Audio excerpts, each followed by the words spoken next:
live from the Counterpunch Media mobile studios in Grand Blanc, Michigan. It's time for real lives, real families, real fitness.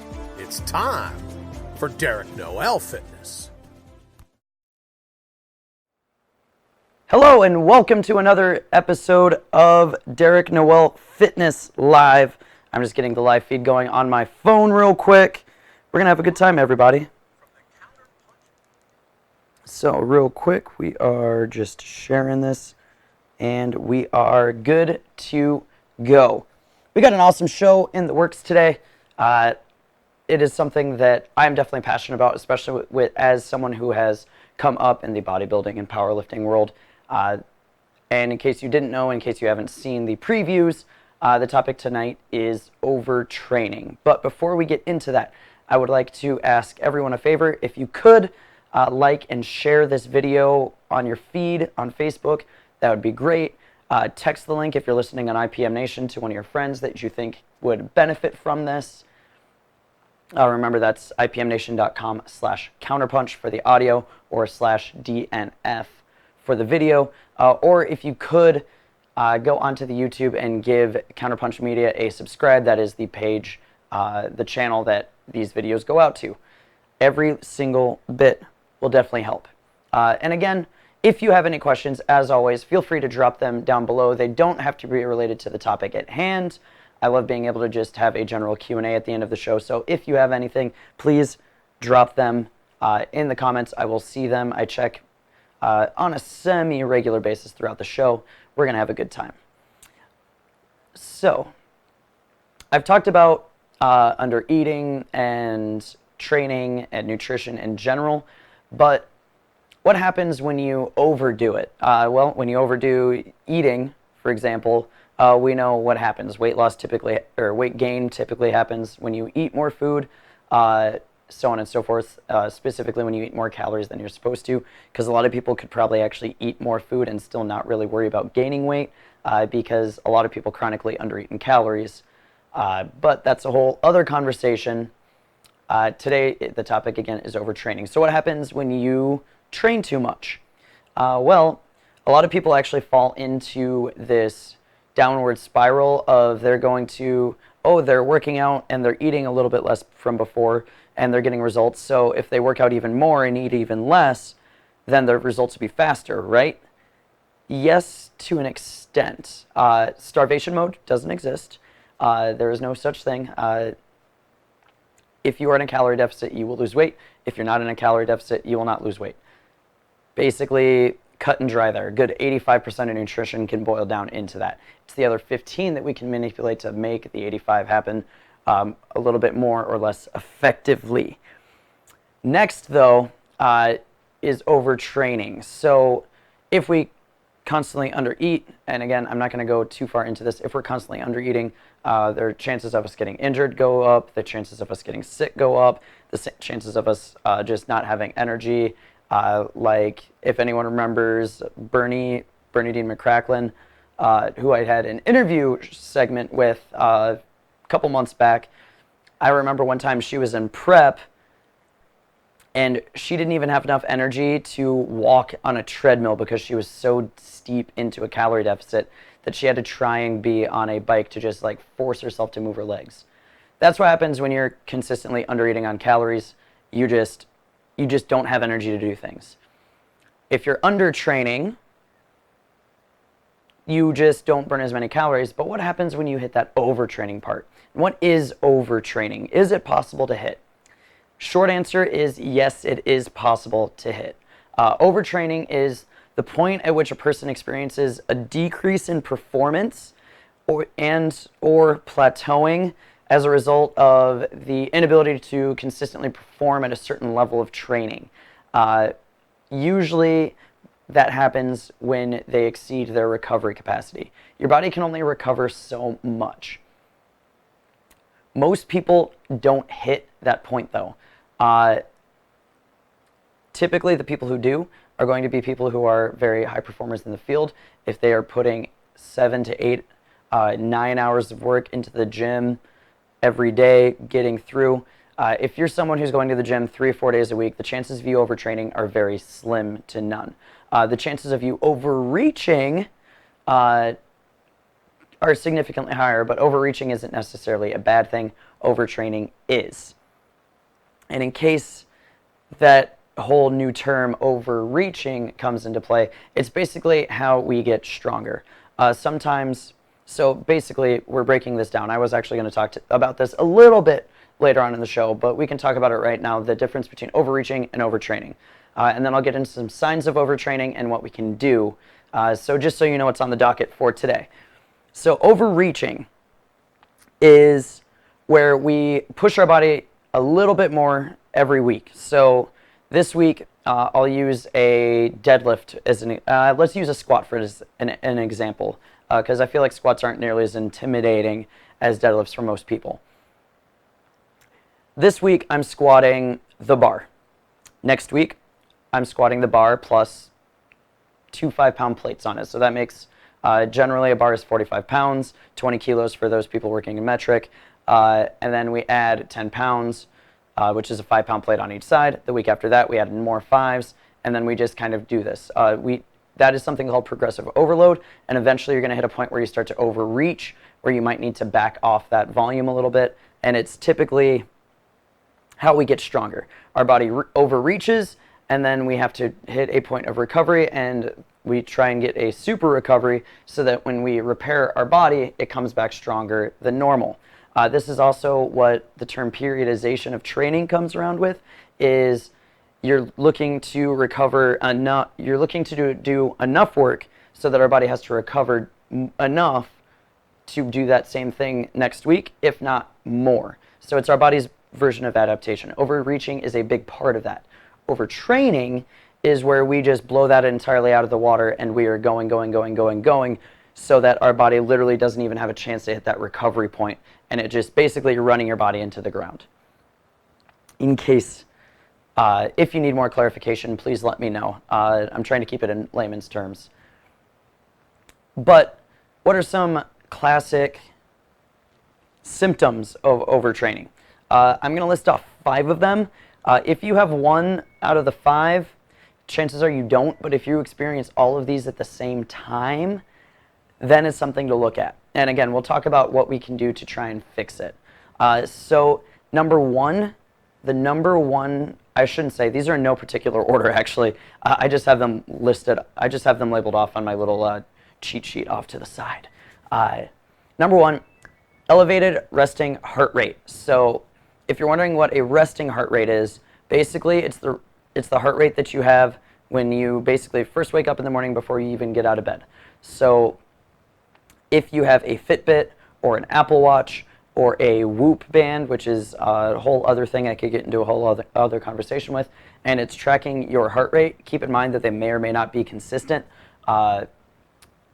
If you have one of those, it can tell you it typically tells you what your average resting heart rate is, especially if you're wearing it at night. If it's consistently elevated for about a week or so, that's usually not a good sign. Or if it's erratic, where it's like 7 to 10, either below or above, just that erratic resting heart rate is not a good sign. It's a sign that your body is trying to recover. The elevated heart rate says it's in a heightened metabolic state, which, again, science-y, YNC, can mean a whole bunch of different things. The big answer, the blanket answer is it depends. So resting heart rate being elevated or erratic is one sign that you may have been overtraining. Number 2, and honestly probably bigger than the resting heart rate, the one that you'll be able to see more quickly and more effectively and more readily, is decreased performance. Sluggishness in the gym is a big telltale sign. Your body can't recover, which means it's not going to be able to perform. With your body recovering, you're going to be able to consistently perform in the gym, if not get better. Again, we're looking to get better. We're looking to improve our, let's say, running times or our lifts or our times for, if we're doing CrossFit, our Metcons, things like that. Our back squat numbers, we're looking to increase those. If our numbers start going down and nutritionally we haven't really been doing anything different, that's a really big sign that something's going on and you might need to take a step back. If your numbers are consistently going down, if your running times are getting slower, if you just feel like you're getting absolutely crushed by workouts that normally aren't that bad, that decreased performance is a really big sign. And remember, that might just be a sign that you're also getting sick or something like that. We're looking at if you're falling into all of these, it might be something to look at. And I should say right now, I'm listing 5. There are more. I'm trying to kind of wrap them all into a nice little package. Number 3 is excessive fatigue, which may go hand in hand with this decreased performance. I know a lot of people are tired. If you're a parent, you're basically always tired, or so I've been told by a lot of people that I work with. But if you're constantly super tired, you feel super run down, that is a sign of a negative energy expenditure. So number 1, if you're in a calorie deficit and you're feeling tired, honestly, it's kind of normal because you just don't have enough calories to be able to do everything you need to do. But if you're in a super steep calorie deficit, you are also more likely to hit that overtraining point because you're literally not giving your body the stuff that it needs to recover. And we've been talking about recovery and not being able to this whole time. So hopefully you can see those go hand in hand. Restless sleep is another one. Just everything. If you are sleeping for 10 or 11 hours and you normally only sleep for 7 and you're still exhausted every time you wake up, there might be something going on there too that you want to get checked out or looked at. Again, not necessarily a sign on its own of overtraining. That can be a sign of different things hormonally or things like that. Just keep an eye out for it. Number 4, agitation and moodiness. When we're talking about agitation and moodiness, I feel like everyone knows all of a sudden that person that just snaps and gets really angry and stuff like that. Roid rage, so steroid abuse, also has some signs of agitation and moodiness that are tied to the hormone testosterone. This one, these, especially if you're not taking steroids, are tied more to high cortisol and epinephrine levels. So remember, when we're working out, our body is producing cortisol. When we're super stressed out, our body is producing cortisol. Our body literally can't tell exactly what stress it is.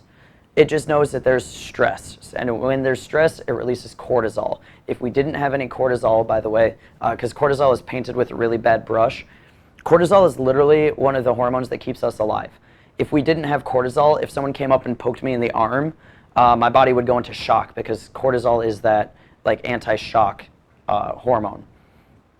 So when I'm saying high cortisol, an acceptable level is, you're living your life and you're doing well, but you're not stressed out of your mind and your body is always in that fight or flight mode. And honestly, that kind of plays into this as well. If you're always in that fight or flight mode, your body is not going to be able to recover, and that goes into other things. So we want to try and reduce that cortisol. So things that'll de-stress us, meditation, going to like yoga, stretching, getting a massage, laying off, things like that. Number 5 is halted progress. So not only is your performance is halted, if your progress in general is. Those kind of roll hand in hand, but it is a really, really big one. So if you're not getting any stronger or if you're not performing any better, so you've plateaued and you're sitting in a plateau and there's nothing you can do to fix it, that's another sign. Before we get into how to fix these things though, or what we can do to help mitigate these and get ourselves back from that overtraining period, we're going to take a break. You're listening to Derek Noel Fitness here on IPMNation.com/counterpunch. He'll bring the smarts. Now the sweat, well, that's up to you. And we are back. So we were just talking about overtraining and some of the factors that can tell that you are in an overtrained state. Remember, these are only 5 of them. The 5 biggest ones I really feel like and again, each one of them on their own or even a couple of them combined may not necessarily mean that you're overtrained, especially if you're not really working out on a regular basis.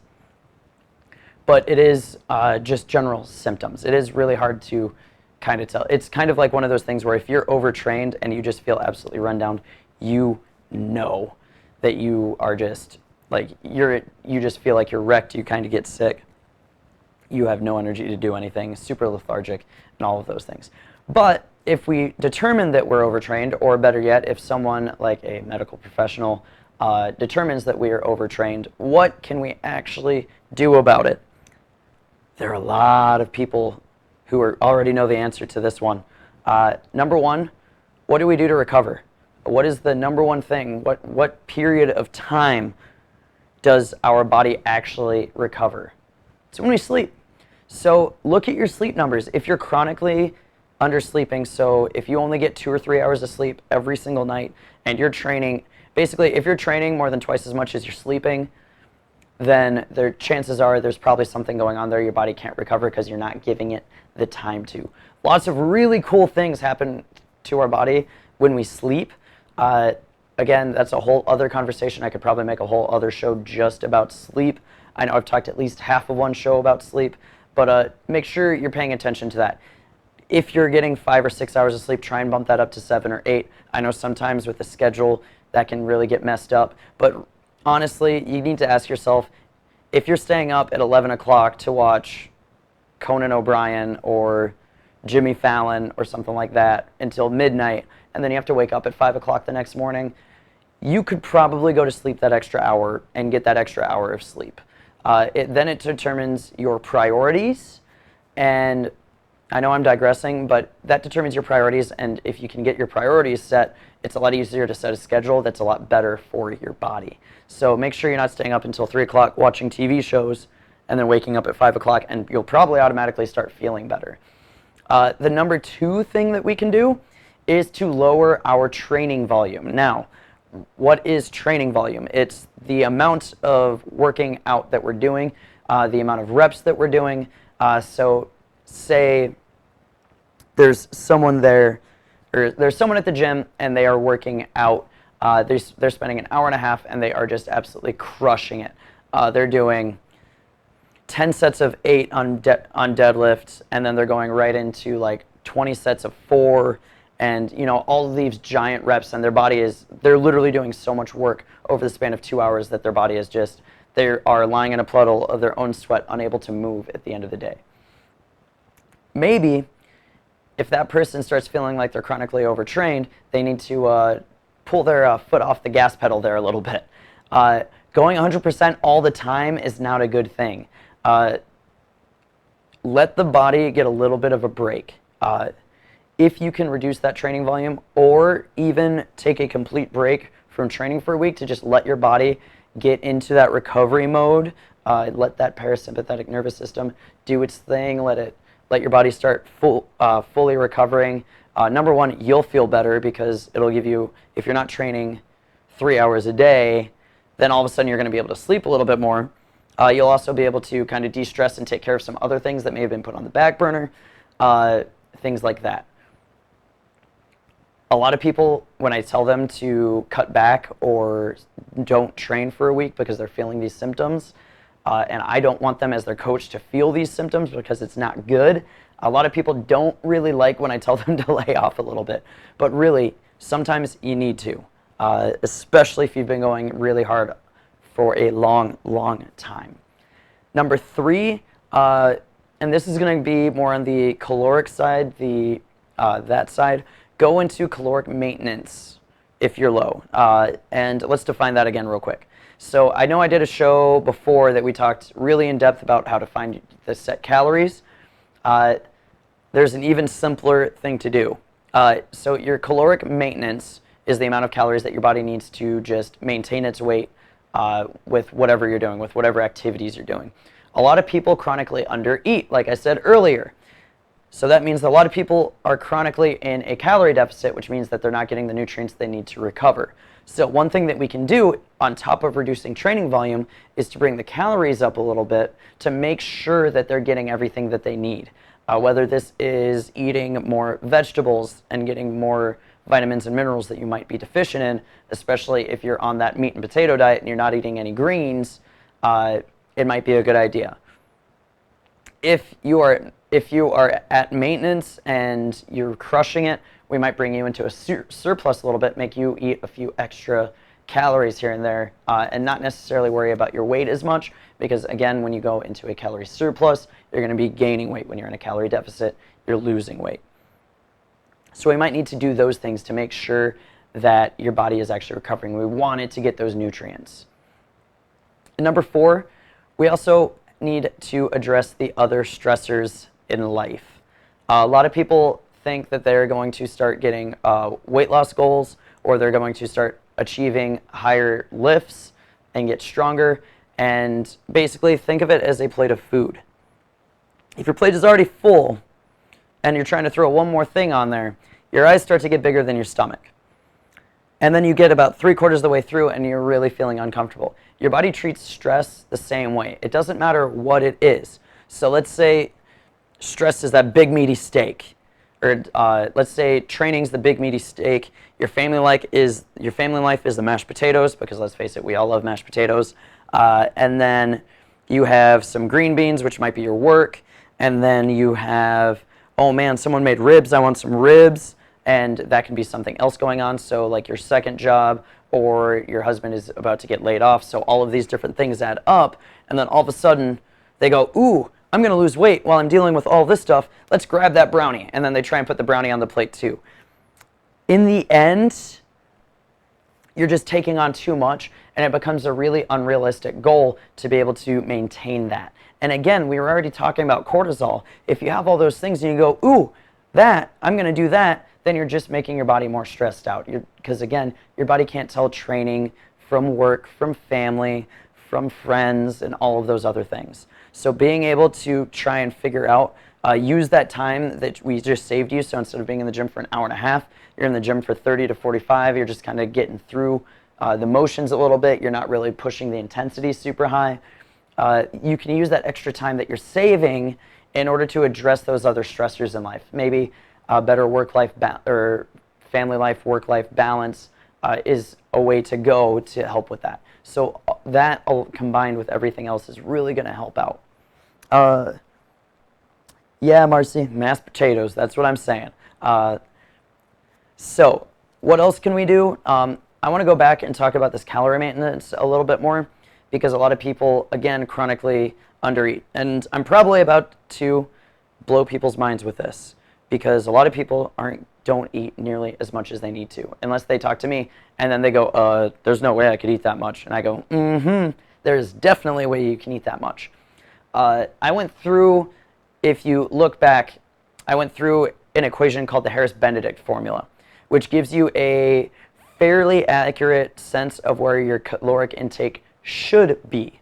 If you're chronically under eating though, so let's put that number right here in the middle of my face. We have a line that goes from left to right. My face is in the middle, so my wingspan, my left hand is at 0. My right hand is at whatever number it is. It can be some arbitrarily large number. Pick one. If we're here in the middle, I'm at my face. This is the middle number. This is where I should be. Most people are probably closer to the 0 line than that middle of the line where they should be. They're chronically under eating, which means they're not getting the calories that they need, and your metabolism will shift. So all of a sudden that normal line gets closer to that 0 line. So all of a sudden, if technically my body needs 2,200 calories, which is what I'm at, for maintenance, if not a little bit higher, probably a little bit higher, and I've chronically been eating 1,400 calories every single day, slowly my metabolism, so my body is going to get used to only using so many calories to do what it needs to do, and it'll taper down. So then all of a sudden my metabolism has shifted, it's adapted to that calorie deficit, and all of a sudden I'm not losing weight. So when people come to me and they tell me they're eating 900 calories and they're not losing weight, there are two things that I look at. Number one, I want to see a food log, because I want to see if you are actually only eating 900 calories. And if you are, then while you may want to lose weight, your metabolism has adapted to the point where if you eat any less than that 900 calories, your body is still not going to be happy, and you're still going to end up getting sick because despite your metabolism and your body adapting to running on those slower calories, it's still not the happiest. It's not as healthy as it could be. So what we use, and talking nutritionally as a coach here, is something called a reverse diet, which is something that may help, and this can actually be tied into overtraining, especially because if you're overtraining, chances are you're under eating. They kind of go hand in hand. That's not scientifically speaking. I can't specifically link to any studies there off the top of my head, but anecdotally, that's what I've noticed, and that's what a lot of coaches have noticed. So we do something called a reverse diet. If someone's eating 900 calories, and we'll say they need to be eating 1,600, if they jump from 900 to 1,600, they're probably going to gain some weight initially. They'll probably put on 5 to 7 pounds, number one, because they're probably eating carbohydrates, and they're pulling themselves in, or then all of a sudden they're pulling themselves into essentially a calorie surplus because their number is now at 900 when it needs to be at 1,600. What happens, though, is your body starts getting that 1,600, and that metabolism starts ramping back up and starts to adapt to use those calories while staying at what's called homeostasis, so staying at the same level. So while initially you'll gain a little bit of weight, long term you'll hit that point, and then all of a sudden, instead of you eating 600 calories and losing weight, we can get you eating, instead of 1,600 for your maintenance, we can even drop you down to 1,500 calories, which means you still get to eat food, and increase your activity level a little bit by even saying aiming for 10,000 steps a day, which, by the way, is an awesome goal and everybody should aim for. And then all of a sudden you start to lose the weight that you wanted, and you're eating almost twice as much food as before. Now, if you add on training to that, then you get to eat a little bit more, and if you're still losing weight that way, then you're literally eating twice as many calories and you're still losing weight. And a lot of people don't understand that that's how the body and the metabolism works. They think it goes boo. But when you're eating 800 or 900 calories, I can't as a coach tell you to eat less food. I can definitely tell you to eat more, and you definitely should, because short term you're staring at the scale, and mentally you feel broken because you have all of your emotional weight in a scale. Long term, it will help you because then you're going to be living a healthier life. You're going to be happier because you eat food, because honestly, food is one of the things that makes people the most happy, and that is basically how the reverse diet can help out. If you're scared of jumping from 800 calories to 1,600 calories, you can do it in small increments of like 100 or 200 calories until you're comfortable moving up, and that'll help minimize the amount of weight loss or the weight gain that you put on, because your body's slowly making that change instead of jumping from 0 to 60. You can do both. Most people just can't mentally handle that one where you just jump to almost twice the calories in. So real quick overview, overtraining is a thing. Most people will not hit this, especially if you are an average person. It's more reserved for those super high-end athletes who are training 4 or 5 hours a day, every single day to achieve their goals. You can check, remember, elevated heart rate, decreased performance, excessive fatigue. If you're angry or moody all the time, if your progress is halted, those are 5 big signs that you have been overtraining or under-eating, because they kind of do go hand in hand. And again, talk to your coach if you're kind of concerned about it. They can have a conversation with you, and if they kind of blow you off when you're talking about these things, find a new coach, because any good coach will help you to solve these instead of just laughing in your face. And what can we do to help avoid overtraining? We can sleep, we can lower our training volume, or just take a week completely off of the gym. It is also completely acceptable.